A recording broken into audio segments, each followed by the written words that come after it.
Dzień dobry, moje imię jest Tomasz Burawa, jestem dyrektorem wykonawczym w czeskiej firmie FinClub, spółka akcyjna Czechy, która jest 100% matką FinClubu Poland i jestem także dyrektorem firmy na polskim rynku FinClub Poland spółka z o.o.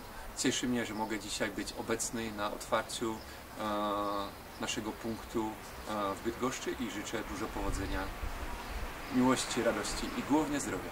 Jestem pierwszy raz w Bydgoszczy, wszystkich ludzi przywitać tutaj, podziękować za to, jak patrzą na mnie, to znaczy widać, że przyszli na punkt FinClubu. Cieszy mnie, że mogliśmy otworzyć tutaj w Bydgoszczy dalszy punkt ekspozycyjny, gdzie jesteśmy bliżej Wam, klientom. Także tutaj powiem tak, że firma funkcjonuje ponad 23 lata na rynku środkowej Europy.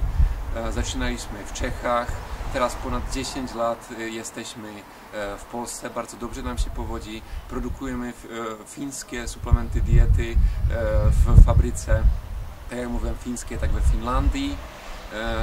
I tutaj dotarliśmy do Was. Z Cieszyna i Ostrzech jest troszeczkę daleko, ponad 7 godzin jazdy, ale przez to bardzo miło i ładnie. Mam nadzieję, że będziemy jeździć częściej, że będziemy się spotykać i tutaj grono finklubowiczów będzie rosło. Także życzę powodzenia, głównie zdrowia.